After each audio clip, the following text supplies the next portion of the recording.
Hello guys, आज के lecture में हम करेंगे स्पीच राइटिंग।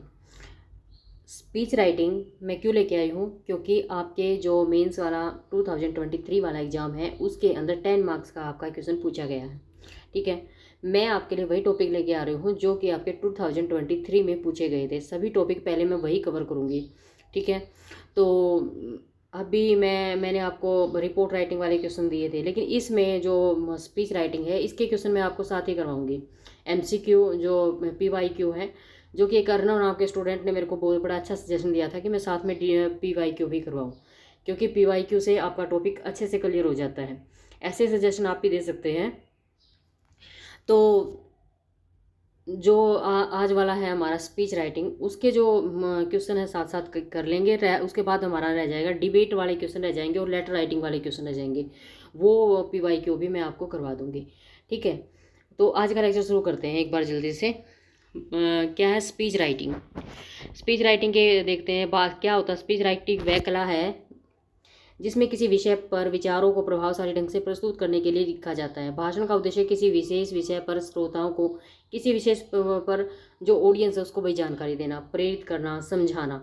ठीक है, ये होता है स्पीच का मतलब के बारे में। सॉरी, स्पीच का जो ऑब्जेक्टिव होता है वो यही होता है, उद्देश्य यही होता है। स्पीच के नियम क्या है? स्पीच का नियम क्या है? Know your audience. भाषण लिखने से पहले यह समझना महत्वपूर्ण है कि आपके श्रोता कौन है, उनकी उम्र क्या है, उनकी शिक्षा क्या है, उनकी रुचियाँ क्या है, उनका भाषा स्तर क्या है। ये सब कुछ आपको पता होना चाहिए। उद्देश्य स्पष्ट करें, क्लैरिफाई द पर्पज। अब आपको भाषण का मुख्य उद्देश्य क्या है यह स्पष्ट होना चाहिए कि क्या आप जानकारी देना चाहते हैं, श्रोताओं को प्रेरित करना चाहते हैं या उन्हें किसी मुद्दे पर समझाना चाहते हैं। ये सब आपको पता होना चाहिए। सरल और स्पष्ट भाषा का प्रयोग आपको करना है। भाषण की भाषा सरल स्पष्ट होनी चाहिए ताकि श्रोता आसानी से समझ सकें। आवश्यक जटिल शब्दों का प्रयोग करने से बचें। संरचना, अब स्ट्रक्चर के अंदर क्या क्या होगा? प्रस्तावना, इसमें भाषण की शुरुआत की जाती है जहाँ विषय का परिचय और श्रोताओं का अभिवादन किया जाता है। यानी सबसे पहले इंट्रोडक्शन के अंदर क्या किया जाता है? अभिवादन किया जाता है, सबको विश किया जाता है। मुख्य भाग यानी बॉडी के अंदर क्या होता है? इसमें विचारों को प्रस्तुत किया जाता है। इसको कई अनुच्छेदों में विभाजित किया जाता है।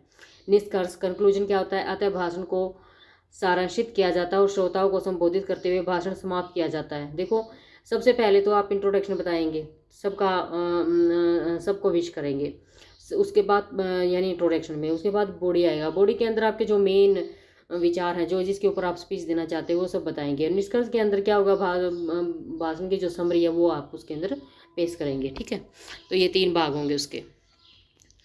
भावना और तर्क, इमोशन और लॉजिक। भाषण में भावनात्मक अपील के साथ साथ तर्क संगत विचार भी शामिल करें। यह श्रोताओं को अधिक प्रभावी ढंग से प्रभावित करता है। दोहराव से बचें, अवॉइड रिपीटेशन। अनावश्यक रूप से विचारों या शब्दों की पुनरावृत्ति से बचें, यह भाषण को नीरस बना देता है।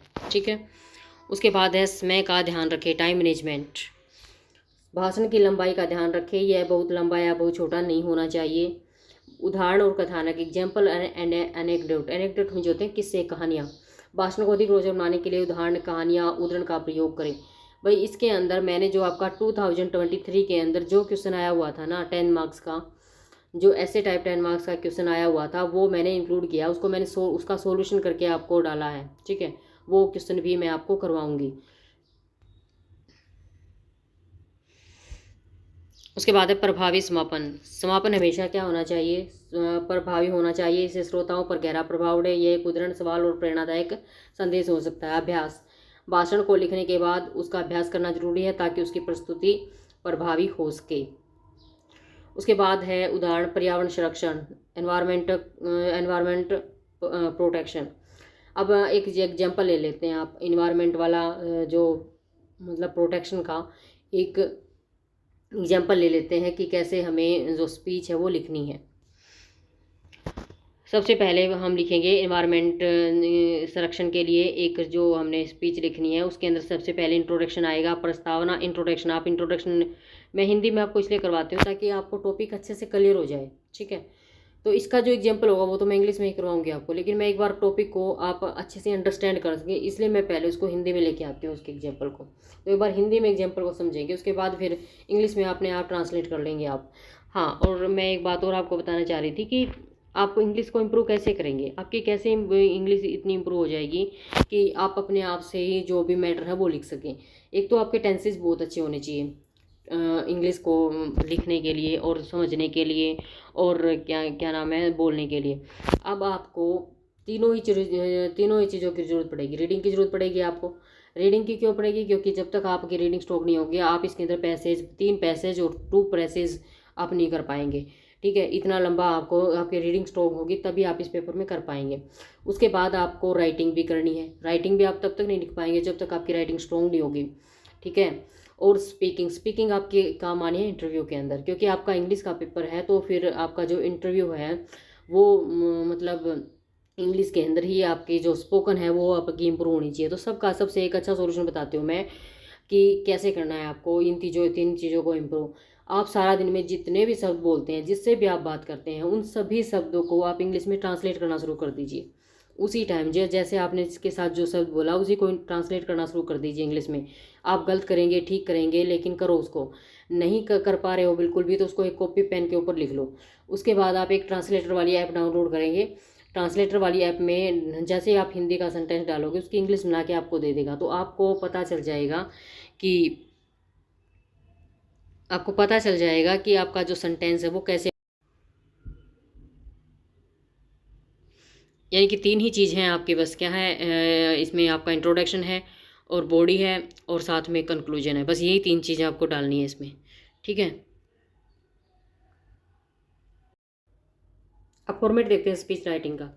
स्पीच राइटिंग का जो फॉर्मेट है उसके अंदर पहले आपका इंट्रोडक्शन, जैसे कि पहले ही बताया है आपको, इंट्रोडक्शन आ जाएगा। उसके बाद सैल्यूटेशन में आप सभी जो श्रोताओं का अभिवादन करेंगे। उदाहरण के लिए सम्मानित प्रधानाचार्य, शिक्षकगण, मेरे प्रिय साथियों, जो भी आप बोलेंगे, जो भी आपके सामने जैसी ऑडियंस है उसका नाम लेके आप उनको विश करेंगे। उसके बाद है सेल्फ इंट्रोडक्शन। ठीक है, उसके बाद आप क्या देंगे, अपना परिचय देंगे,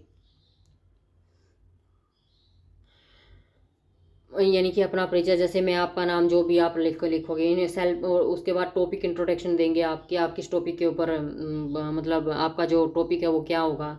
अपने भाषण के विषय का परिचय दें। उदाहरण के लिए, आज मैं आपके सामने पर्यावरण संरक्षण के महत्वपूर्ण विषय पर बोलने जा रहा हूँ, ये सब कुछ डालेंगे आप। ठीक है, उसके बाद बॉडी, ये सब आप इंट्रोडक्शन में लिखेंगे, ये सारी चीज़ें आपके इंट्रोडक्शन में आएंगी।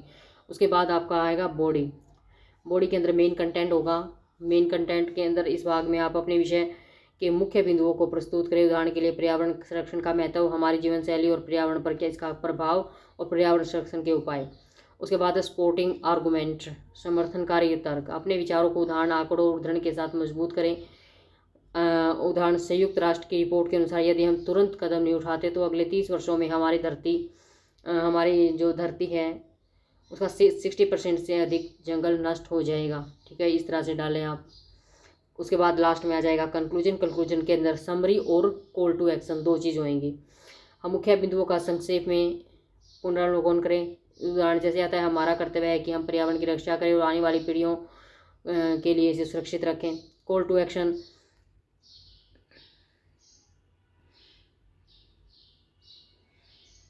एक्शन, है श्रोताओं के कुछ कार्यवाही करने की, यानी श्रोताओं से भी कुछ करने की अपील करें। आइए हम ये सभी संकल्प लें कि हम प्लास्टिक का उपयोग हम कम करेंगे और अधिक से अधिक पेड़ लगाएंगे। ये कॉल ऑफ टू एक्शन, ये पूछा जा सकता है भाई आपसे, कॉल ऑफ एक्शन क्या होता है, कॉल टू एक्शन क्या होता है। थैंकिंग द ऑडियंस, और लास्ट में क्या करेंगे, श्रोताओं का धन्यवाद करें। धन्यवाद मुझे अवसर देने के लिए और मेरे विचार सुनने के लिए आपका धन्यवाद। तो इस तरह से आप इसका फॉर्मेट देखेंगे। ठीक है, फॉर्मेट के अंदर बिल्कुल ही ईजी है। देखो क्या क्या था, फिर से एक बार बता देती हूँ मैं आपको। फॉर्मेट, स्पीच राइटिंग, पहले इंट्रोडक्शन लिखेंगे। इंट्रोडक्शन में आपका सैल्यूटेशन आ जाएगा, सेल्फ इंट्रोडक्शन आ जाएगा, टॉपिक इंट्रोडक्शन आ जाएगा। ठीक है, बिल्कुल सिंपल है भाई। पहले किसी को विश करोगे, उसके बाद अपने बारे में बताओगे, उसके बाद अपने टॉपिक के बारे में बताओगे। 3 चीज़ें आसान हो गई। उसके बाद बॉडी के अंदर मेन कंटेंट आएगा, सपोर्टिंग आर्गूमेंट्स आएंगे, उसके बाद कंक्लूजन आएगा, समरी, कॉल टू एक्शन और थैंकिंग द ऑडियंस, ये आ जाएगा। Speech on environment protection. ठीक है, अब देखो ये भी देख सकते हो आप, ये देखो कंक्लूजन। तीनों ही चीज़ें जो कि मैंने पहले आपको बता दिया था, तो एक बार ये देख लेना। एक एग्जांपल और दिया स्पीच ऑन एनवायरनमेंट प्रोटेक्शन के ऊपर। ये मुख्य बॉडी हो गई उसकी, ये कंक्लूजन हो गया, है ना। एक बार इसको भी पढ़ सकते हैं आप।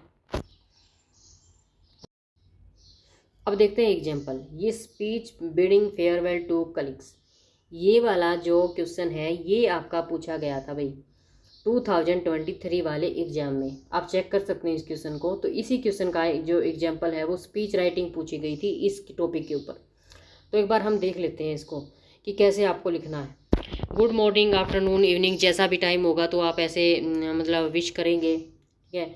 रिस्पेक्टेड बॉस नेम, यानी कि जो भी आपका चीफ गेस्ट है उसका नाम लिखेंगे। Dear colleagues and esteemed guest of honour, colleagues name, सबके नाम लिखेंगे यहाँ पे। Today we gather here with mixed of emotions to bid farewell to our dear friend and colleagues, यानी हम अपने फ्रेंड को क्या देने के लिए, विदाई देने के लिए यहाँ पर इकट्ठे हुए हैं। कलीग का नेम लिखेंगे। Who is about to embark on a new and exciting journey, जो कि अपनी नई और उत्साह देने वाली जर्नी को शुरू कर रहे हैं। The pursuit of doctoral degree at in, यानी कि आप यूनिवर्सिटी का नाम लिखेंगे और कंट्री का नाम लिखेंगे कि जो कि अब क्या करने जा रहे हैं, डॉक्टर की डिग्री शुरू करने जा रहे हैं। यानी कि एक कलीग है जो कि डॉक्टर की डिग्री करने के लिए जा रहा है, उसकी फेयरवेल के लिए स्पीच लिखनी है। ये वाला क्वेश्चन आया हुआ था आपका और उसी का एग्जांपल मैं आपको दे रही हूँ। तो इंट्रोडक्शन में आपने सब लिख दिया। उसके बाद आप देखेंगे कलीग्स नेम, आप कलीग का नेम लिखेंगे। जैसे राम लिखेंगे, Ram over the years you have been in integral part of our time team, यानी कि अब हमारे जो एक इंटीग्रल पार्ट रहे हैं हमारी टीम का। Your hard work, dedication, passion have left in indelible mark on all of us, यानी कि तुम्हारे हार्ड वर्क ने, डेडिकेशन ने, पैसन ने एक ना मिटने वाली छाप छोड़ी है। We have shared countless memories, हमारे पास बहुत सारी मतलब ना गिनी जा सकने वाली मेमोरी है, बहुत प्रोफेशनल और पर्सनल, प्रोफेशनल भी और पर्सनल भी। And it's difficult to imagine, और ये बहुत मुश्किल है इमेजिन करना। द ऑफिस विदाउट यू, आपके बिना ऑफिस मतलब बिल्कुल भी हम इमेजिन नहीं कर सकते कि आपके बिना ऑफिस कैसा होगा। However while we will miss your presence, यानी हम आपकी उपस्थिति को मिस करेंगे। We are also incredible proud of you, ठीक है, हमें आपके ऊपर प्राउड है, pursuing a doctor degree at such a, incredible होता भी अविश्वसनीय, degree at such a prestigious university is no, यहाँ से इज़ नो स्मॉल फिट, यानी कि इतनी बड़ी डिग्री जो सम्मानित यूनिवर्सिटी के अंदर डिग्री करना कोई छोटा कदम नहीं है। It is testament to your commitment to learning and growing, ठीक है, यानी ये टेस्टामेंट है तुम्हारे कमिटमेंट ऑफ लर्निंग और ग्रोविंग का, यानी सीखना और आगे बढ़ने का। वी हैव नो डाउट्स, हमें कोई डाउट नहीं है। You will excel in this new chapter of your life just as you have here, ठीक है, यानी कि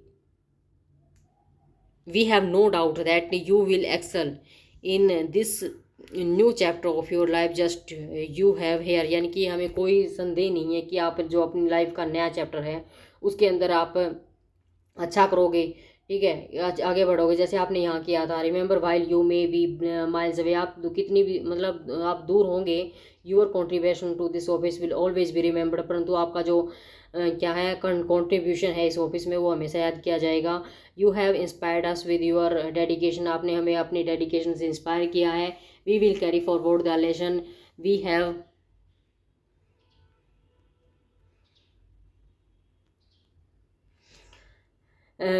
we have learn from you, यानी कि हम वो जो लेसन है उसको हम आगे बढ़ाएंगे कि जो आपने हमें सिखाया था कि आगे बढ़ने का जो मतलब सीखने का वो जो लेसन है उसको हम क्या करेंगे, वी विल कैरी फॉरवर्ड, आगे बढ़ाएंगे। कंक्लूजन, अब कंक्लूजन क्या रहेगा रखेंगे। As you leave us to chase your dreams, know that you take a piece of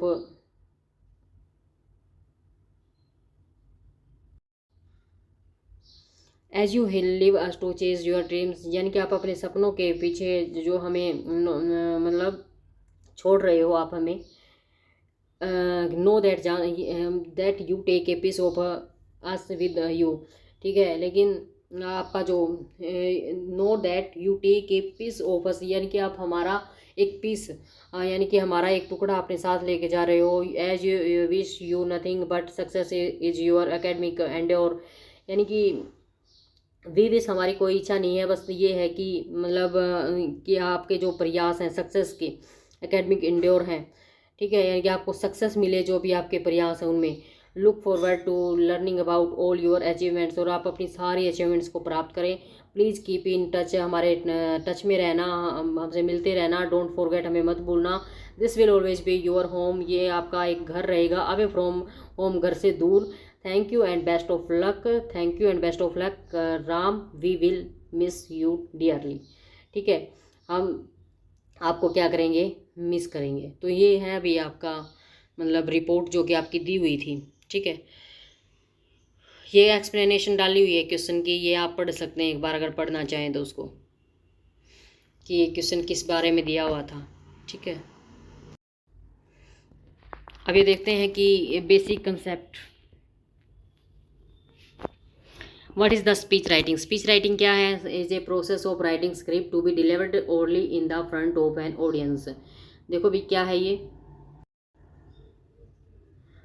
भाषण लेखन वह प्रक्रिया है जिसमें श्रोताओं के सामने मौखिक रूप से प्रस्तुत करने के लिए एक स्क्रिप्ट लिखी जाती है। ठीक है, यानी कि जो स्पीच ऑडियंस के सामने देना है उसकी एक स्क्रिप्ट लिखी जाती है, उसको स्पीच राइटिंग बोलते हैं। What are the main parts of the speech? वो तीन ही थे भाई, main parts of the speech. देखो वो क्या थे, इंट्रोडक्शन, बॉडी और conclusion. Why is the audience importance in speech writing? Audience की क्या इंपॉर्टेंस होती है मतलब स्पीच के अंदर? Understanding the audience help tailor the speech of their interest, need and level. यानी कि आप जो ऑडियंस है ना, तो उसकी ये इंपॉर्टेंस है कि आप उसको श्रोताओं को, देखो यहाँ से समझ लें, श्रोताओं को समझने में भाषण को उनकी रुचियों, आवश्यकताओं, समझ के स्तर के अनुसार तैयार करने में मदद मिलती है। यानी कि आपको जब ये पता है ना कि आपकी ऑडियंस कैसी है, तो आप उसके अकॉर्डिंग अपना स्पीच तैयार कर सकते हैं। What is the purpose of a speech introduction? अब स्पीच के इंट्रोडक्शन का क्या मतलब इम्पोर्टेंस है? तो introduction aims to grab the audience attention and introduction to the topic. यानी कि इसमें आप जो ऑडियंस है उसको आकर्षित करते हैं और विषय का परिचय देते हैं इसके अंदर आप। उसके बाद what should be included in the conclusion of speech? Speech के कंक्लूजन में आप क्या डालेंगे? यानी कि उसके अंदर समरी डालेंगे, और जो भी आपके ऑडियंस है उनके ऊपर आप मतलब एक प्रभाव छोड़ेंगे। उसके बाद है what role do example play in speech? तो मतलब भाषण उदाहरणों की क्या, भाषण में जो एग्जाम्पल है उनकी क्या भूमिका होती है? भाषण उदाहरण को अधिक संबंधित बनाते हैं और मुख्य बिंदुओं को स्पष्ट करने में मदद करते हैं। उससे जो हम एग्जाम्पल दे देते हैं, तो उससे जैसे मैं आपको एग्जाम्पल देती हूँ तो वो टॉपिक आपको कंप्लीट हो मतलब क्लियर हो जाता है। इसी तरह से क्लियर हो जाता है एग्जाम्पल से टॉपिक। उसके बाद है भाषण के दौरान वक्ता, how can a speaker engage the audience during a speech? यानी स्पीच के अंदर जो ऑडियंस है उसको कैसे मतलब इंगेज कर सकता है जो वक्ता है, तो वो कैसे करेगा? इंगेज करने के लिए ऑडियंस थ्रू एक क्वेश्चन पूछ सकता है। एनेक्डोट में जो थे किस्से, कहानियाँ मतलब सुना सकता है। जो इंटरेक्टिव एलिमेंट्स हैं, यानी कि जो इंटरेक्ट करने वाले कुछ तत्व हैं, उनके माध्यम से वो किसको, ऑडियंस को अपनी मतलब अट्रैक्ट कर सकता है, इन्वॉल्व कर सकता है, इंगेज कर सकता है अपने साथ। उसके बाद है what is a call to action in a speech? अब देखो ये क्वेश्चन मैंने बताया था कि ये आ सकता है, भाषण में कार्यवाही के लिए आह्वान क्या है? ठीक है, तो call to action is prompt में जो होता है उत्तेजित करना। दैट इनकरेजिंग, प्रोत्साहन करना। That encourages the audience to take specific action after the speech. यानी कि आप प्रोत्साहित कर रहे हो, मोटिवेट करना होता है एक किस्म के, कि भाई हम रक्षा करेंगे पर्यावरण की, ऐसे जोर जोर से आप कॉल टू एक्शन देते हो उनको, वो तो फिर ऑडियंस क्या हो जाती है, प्रोत्साहित हो जाती है कि हाँ हम पर्यावरण की रक्षा करेंगे। तो इस तरह से कॉल टू एक्शन होता है। उसके बाद है why is tone important in speech writing? Speech writing के अंदर टोन इम्पोर्टेंट क्यों होती है? The tone sets the mood and the help convey the speaker attitude toward the subject. स्वर वातावरण बनाता है और विषय के प्रति वक्ता के दृष्टिकोण को व्यक्त करने में मदद करता है। What is the importance of practising speech, भाषण का अभ्यास करने का क्या महत्व है। Practice help in delivering the speech confidently and ensuring it flow smoothly. अब आप ही सोचो, अगर आपने किसी स्पीच की प्रेप कर रखी है अच्छे से, तो आप उसको स्मूथली दे पाएंगे, बिना अटके उसको बता पाएंगे, कॉन्फिडेंटली बता पाएंगे, है ना। तो यही सारे इम्पोर्टेंस है स्पीच प्रैक्टिसिंग की। उसके बाद स्ट्रक्चर एंड फॉर्मेट के 1120 से 10 क्वेश्चन और करते हैं हम। What is the role of a thesis statement in speech, thesis जो भाषण में थीसिस कथन की क्या भूमिका होती है। A thesis statement outline the main idea और आर्गूमेंट ऑफ द स्पीच, यानी कि जो मेन आइडिया होता है, आउटलाइन द मेन आइडिया और आर्गूमेंट ऑफ द स्पीच, और जो स्पीच के अंदर यानी कि थीसिस भाषण के मुख्य विचार और तर्क को रेखांकित करता है। थीसिस के अंदर क्या आता है, outline of the main idea और आर्गूमेंट ऑफ द स्पीच, यानी स्पीच के बारे में तर्क आता है। How many main point should have a typical speech have, A typical speech should have 3 to 5 main points, यानी कि जो टिपिकल स्पीच होता है उसके अंदर 3 to 5 मेन पॉइंट होते हैं। एक सामान्य भाषण में कितने मुख्य बिंदु होने चाहिए, 3 से 5 होने चाहिए। What is the purpose of the transition in a speech, speech के अंदर भाषण में परिवर्तन का क्या मुख्य उद्देश्य है। Transition help correct different parts of a speech and ensure a smooth flow, यानी कि डिफरेंट पार्ट्स, स्पीच के डिफरेंट पार्ट्स को क्या करता है, ट्रांजिशन जोड़ता है, and ensure a smooth flow, और यानी कि जो भाषण है वो सुचारू रूप से चलता है उससे, किससे, ट्रांजिशन से। ध्यान रखना है भाई ट्रांजिशन का, purpose of transition, transition different parts of speech and smooth flow, दो ही चीज़ें आपको याद रखनी है। How should a speech be organised, a speech should be organised with a clear introduction, a well developed body and a strong conclusion, यानी कि जो भाषण को स्पष्ट प्रस्तावना, विकसित सुविकसित मुख्य भाग और मजबूत निष्कर्ष के साथ व्यवस्थित किया जाना चाहिए। ये तीनों ही चीज़ होनी चाहिए आपके स्पीच में। What is the significance of a strong opening line, strong opening line का क्या महत्व है, स्ट्रॉन्ग ओपनिंग लाइन का क्या महत्व होगा। देखो, strong opening line grabs the audience attention, यानी ग्रैब में जो होता है खींचना, ऑडियंस का जो अटेंशन है उसको खींचती है, and sets the tone for the rest of the speech, और जो रेस्ट जो पूरा आपका स्पीच रह गया उसके लिए टोन सेट करती है।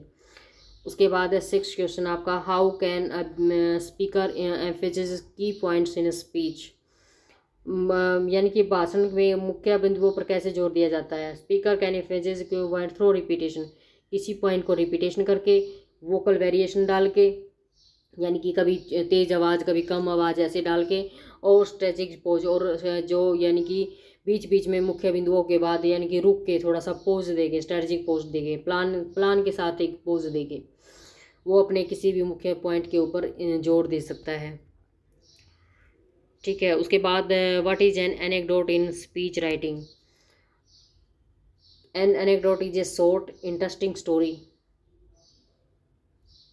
एक देखो भाई सिंपल सी बात है, एनेक्डोट किस्सा क्या होता है, लिटरेचर में भी ये कितनी बार आया है। एनेक्डोट में जो होता है किस्सा, एक छोटी सी कहानी, ठीक है, जो इंटरेस्टिंग होती है, और जो जो जो ऑडियंस है उसका क्या कर देगी, उसको इंटरटेन कर देगी, और उनको थोड़ी सी और एक शिक्षा भी दे देगी।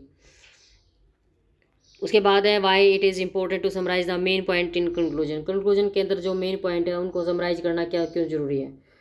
पॉइंट टू रेफरेंस द, मुख्य बिंदुओं को निष्कर्ष में सारांशित करना क्यों महत्वपूर्ण है। Summarising the main point references the message and help the audience remember the key ideas, यानी कि जो की आइडिया है उनको रिमेंबर करने में भी हेल्प करती है, कौन से, जो कंक्लूजन है वो।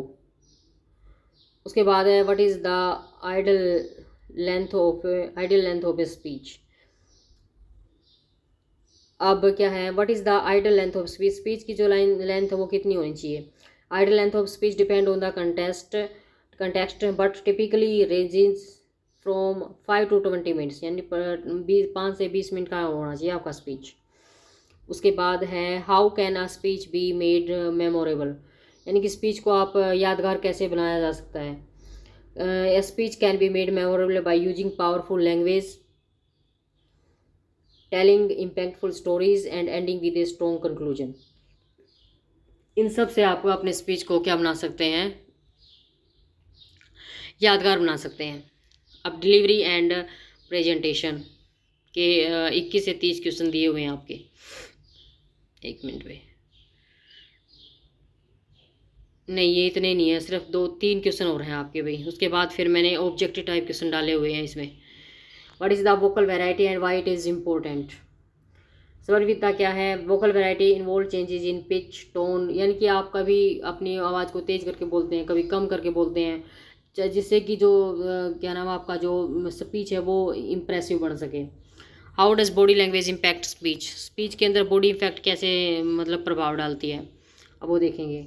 जैसे सारे चेहरे भाव भाषण को मजबूत करते हैं और भावनाओं को व्यक्त करने में मदद करते हैं। ठीक है,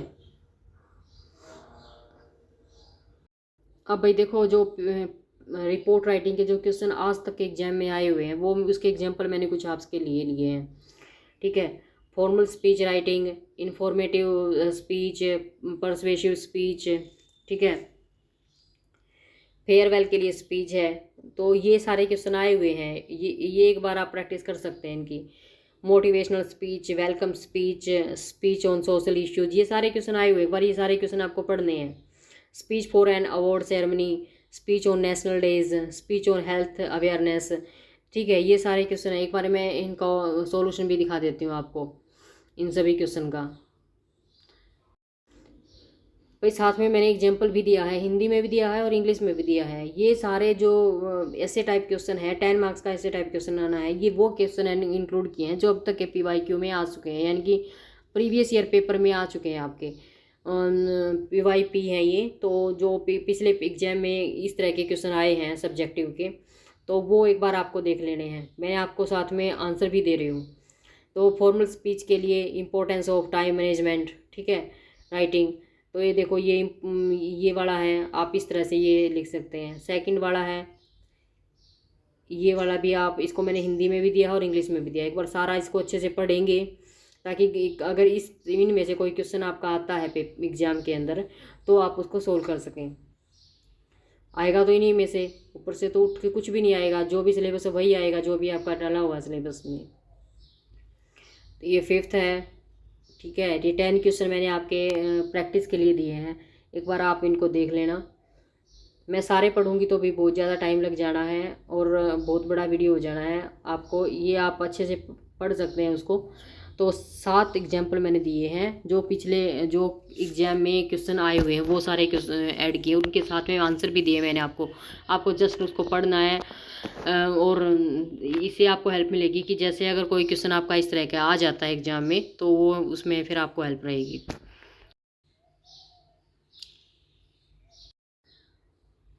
अब देखते हैं किस purpose of speech writing. Speech writing का पर्पज क्या है, ये जो to entertain, to inform, to persuade, all of the, ये यानी वो PYQ हैं भाई जो आप आज तक के पेपरों में आ चुके हैं, वो ऑब्जेक्टिव टाइप में ले रहे हैं एक बार हम। ठीक है, तो ऑल ऑफ दी अबोव। उसके बाद है, मैंने हिंदी में भी दिया है, आप देख सकते हैं। Elements of a good speech. Good speech के एलिमेंट्स क्या हैं, क्लैरिटी भी होनी चाहिए, ऑर्गेनाइजेशन भी होना चाहिए, एंगेजमेंट भी होनी चाहिए। लेंथ इंपॉर्टेंस नहीं रखती भाई इसके अंदर। उसके बाद है आपका tone of speech. Tone of speech कैसी होनी चाहिए, फॉर्मल होनी चाहिए, है ना। उसके बाद है ऑडियंस अवेयरनेस। ऑडियंस अवेयरनेस कैसी होनी चाहिए, to use appropriate language, to determine the length of speech, to engage the audience effectively, all of the above. ये सारी चीज़ ऑडियंस अवेयरनेस के अंदर होनी चाहिए। उसके बाद है स्ट्रक्चर ऑफ स्पीच कैसा होना चाहिए। स्ट्रक्चर ऑफ स्पीच के अंदर पहले इंट्रोडक्शन आएगा, बॉडी आएगा, कंक्लूजन आएगा, मैं आपको अच्छे से बता चुकी हूँ ये भी। Importance of body language, it reinforces the message. ठीक है, यानी कि जो बॉडी लैंग्वेज है वो क्या प्रभाव डालती है स्पीच के ऊपर। तो ये क्या करती है, जो मैसेज है उसको की प्रतिपुष्टि अच्छे से प्रदान, यानी कि उसको अच्छे से डिलीवर करती है मैसेज को जो आपने दिया है। ठीक है, बॉडी लैंग्वेज से आपका जो मैसेज है वो कन्वे होने में वो मतलब एक उसका एक मतलब बहुत ज़बरदस्त तरीके से जो समझने वाला है उसको समझ में आता है। उसके बाद है प्रतिपुष्टि का मतलब होता है मजबूत करना। ठीक है, यानी कि मजबूती के साथ उसको डिलीवर करता है जो आपका effective speech delivery. Making eye contact with the audience, ठीक है। जब आई कांटेक्ट के साथ आप किसी से बात करते हैं तो आपका कॉन्फिडेंस झलकता है और उससे जो आपका कंटेंट है वो आप अच्छे से डिलीवर कर पाते हैं। Purpose of conclusion in speech, speech का समराइज द मेन आइडियाज़। ये आपको पता है कि जो मेन आइडियाज़ होते हैं उनको क्या करना, समराइज़ करना। अभी मैं आपके साथ ऑप्शन नहीं पढ़ रही हूँ, सिर्फ आपको आंसर बता रही हूँ, क्योंकि जब मैं तैयारी कर रही थी तो मेरे को भी ये दिक्कत आ रही थी। एक घंटे के लेक्चर के अंदर सिर्फ 5 ही क्वेश्चन मेरे को टीचर करवा रहा है, सिर्फ 5 क्वेश्चन करवा रहा है, ठीक है। तो वो 5 क्वेश्चन मेरा तो पूरा 1 घंटा लग गया, उसके अंदर टाइम लग गया मेरा समझने में। और कई बार कुछ समझ नहीं आया तो हम पॉज करके भी देखते हैं। तो वो 5 पहले टीचर क्वेश्चन बोल रहा है आराम से, उसके बाद 5 ऑप्शन पढ़ रहा है, उसके बाद वो क्या कर रहा है, उसके बाद आपको टाइम भी दे रहा है करने के लिए। तो इससे कितना सारा टाइम वेस्ट होता है और हमारी जो आउटपुट होती है वो क्या होती है, सिर्फ 5 क्वेश्चन की। तो ये चीज़ मेरे को खुद इरिटेट करती थी, इसलिए मैं अपने लेक्चर में ऐसा नहीं करती हूँ, क्योंकि ऑप्शन तो आप भी पढ़ सकते हैं जल्दी जल्दी में। तो इसलिए मैं सिर्फ आपको मेन जो क्वेश्चन का आंसर है उसी के ऊपर लेके आती हूँ, ताकि आपका टाइम वेस्ट नहीं होना चाहिए बिल्कुल भी। जो चीज़ आपको मैं 1 घंटे में प्रोवाइड करवा रही हूँ वो चीज़ मैं आपको हाफ एन आवर में प्रोवाइड करवा दूँ, जल्दी जल्दी सारी चीज़ें। बस इसीलिए एक भाषण में निष्कर्ष का क्या उद्देश्य है, मुख्य विचारों का भाई वही मतलब जो समराइज करना मेन आइडियाज़ को, ठीक है। तो ये आपके 8 क्वेश्चन थे जो PY के थे। भाई मैंने बहुत अच्छा प्रयास किया इस टॉपिक को क्लियर करने का। अगर फिर भी कोई दिक्कत है तो आप बता सकते हैं, और वीडियो बनाने में मेरी बहुत मेहनत लगती है। Please please subscribe my channel, like share subscribe my channel. इससे आपका 1 मिनट लगता है, पर मेरी वीडियो बनाने में बहुत सारा टाइम लग जाता है, ठीक है। So thanks for watching.